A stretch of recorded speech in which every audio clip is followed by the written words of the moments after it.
Assalamualaikum warahmatullahi wabarakatuh. Bismillahirrahmanirrahim. Ya, artinya begini. Nabi Muhammad diangkat jadi Rasul. Ya. Disuruh apa oleh Allah? Disuruh apa diangkat jadi Rasul tuh?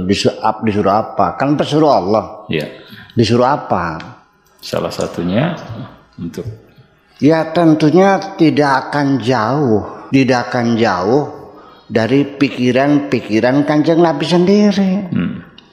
Kanjeng Nabi itu sejak kecil itu rajin mendamaikan orang bertengkar. Anak-anak yang sebaya yang berantem dia yang mendamaikan. Orang mau bercerai juga beliau yang mengislahkan, ya. Nah, ketika umur 25 tahun itu telah disepakati oleh komunitas di Jazirah Arabia khususnya di Mekah bahwa Nabi Muhammad sebagai tokoh pemersatu ketika menghindarkan masyarakat Arab yang akan perang saudara gara-gara meletakkan Hajar Aswad, batu hitam di Ka'bah yang baru direnovasi itu. Dan dia dengan sukses gemilang menghindari perang saudara gara-gara berebut masang mengembalikan Hajar Aswad di tempatnya itu. Jadi dia dari sejak kecil sebagai tokoh pemersatu. Maka ketika dia diutus oleh Allah sebagai Rasul, sebagai disuruh apa? Ya tidak jauh dari pikirannya dong. Makanya muncullah visi dan misinya namanya Kalimatut Tauhid. Jadi dia ditugaskan untuk menegakkan Kalimatut Tauhid. Apa kalimat tauhid itu? Simbolnya la ilaha illallah, sebagai simbolnya. Slogannya itu adalah la ilaha illallah. Lalu bagaimana artinya? Kalimatun itu adalah kata, kalimat. Itu memang bahasa Indonesia juga kalimat, itu mengadopsi bahasa Arab, kalimatun. Ya kan, lafdzun, kalimatun, kalamun dan sebagainya. Lafad juga diadopsi juga, lafal menjadi lafal ya. Dan kalimat juga kalimat. Nah, tauhid siapa? Dari wahada yuwahidu tauhidan. Artinya wahid itu satu. Jadi kalau wahada yuwahidu tauhidan dia persatuan. Jadi kalimat tauhid namanya kata persatuan. Nah, untuk mempersatukan orang itu harus berdasarkan persamaan persepsi dulu. Apa persepsi yang disamakannya? Yaitu adalah bahwa kita ini semua ini tidak ada majikan, tidak ada budak, tidak ada bujang, tidak ada jongos. Kita semuanya jongos semua. Kita ini pekerja semua.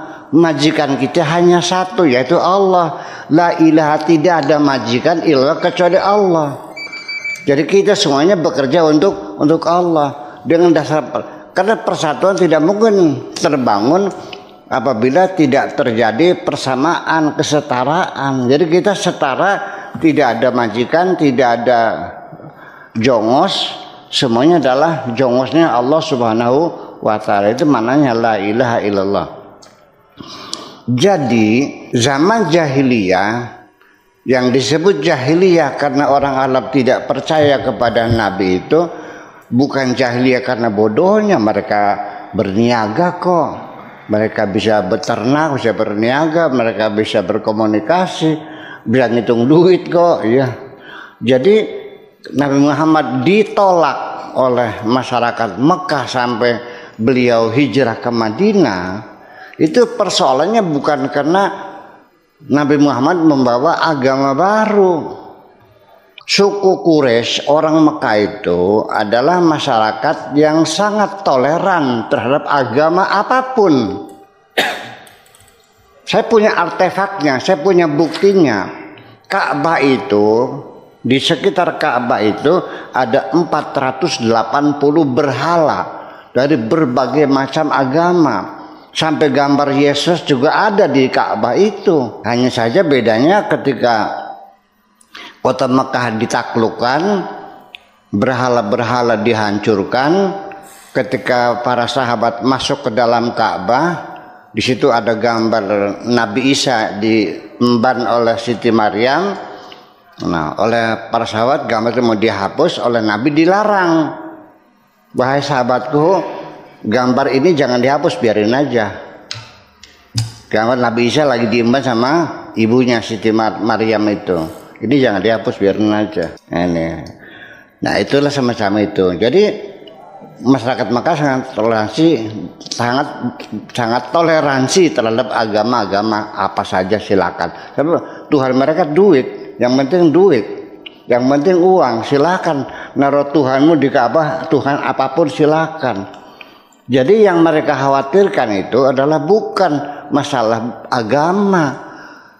Yang mereka khawatirkan sampai mereka mau membunuh Nabi itu adalah kepentingan sebetulnya. Dan karena mereka khawatir akan kehilangan jabatannya dan kepentingannya. Itu persoalannya. Sampai sekarang juga, kalau kita kepentingan berbeda, bukti apapun tetap tidak akan bisa diterima kok. Karena masalah kepentingan. Jadi bukan jahiliyah karena bodohnya tidak paham, bukan. Tapi kepentingan mereka terusik, kan begitu persoalannya. Nah tetapi ketika kota Mekah ditaklukkan dan mereka dalam keadaan ketakutan, mereka sudah diikat, sudah duduk di depan Nabi Muhammad, mereka yakin pasti dipancung leher mereka. Kata Nabi, tahukah kau apa yang akan aku putuskan kepadamu, wahai orang-orang Mekah? Setelah Makkah ditaklukkan dan engkau sudah dirantai semuanya, mereka takut dipancung satu persatu. Kata Nabi, saya akan mengatakan seperti Yusuf mengatakan kepada saudara-saudaranya, "Sawfa aqulu lakum kama qala Yusuf li ikhwatihi, la tasriba 'alaikumul yaum antumut tulaqa." Tidak ada dendam bagi saya. Silakan kamu pulang, kamu merdeka. Bayangkan. Terjadi rekonsiliasi. Dan lalu hanya ada 2 tempat yang aman melindungi kamu dan tidak akan kami ganggu. Apabila engkau bersembunyi di dalam Ka'bah atau bersembunyi di rumahnya Abu Sufyan, musuh kebuyutan Nabi Muhammad, dijadikan rumah istimewa yang tidak akan tersentuh oleh siapapun. Baru mereka yakin bahwa Nabi Muhammad tidak mengusik kepentingan mereka. Baru mereka masuk Islam. Yadkhuluna fi dinillahi afwaja. Fasabbih bihamdi rabbika wastaghfirhu innahu kana tawwab.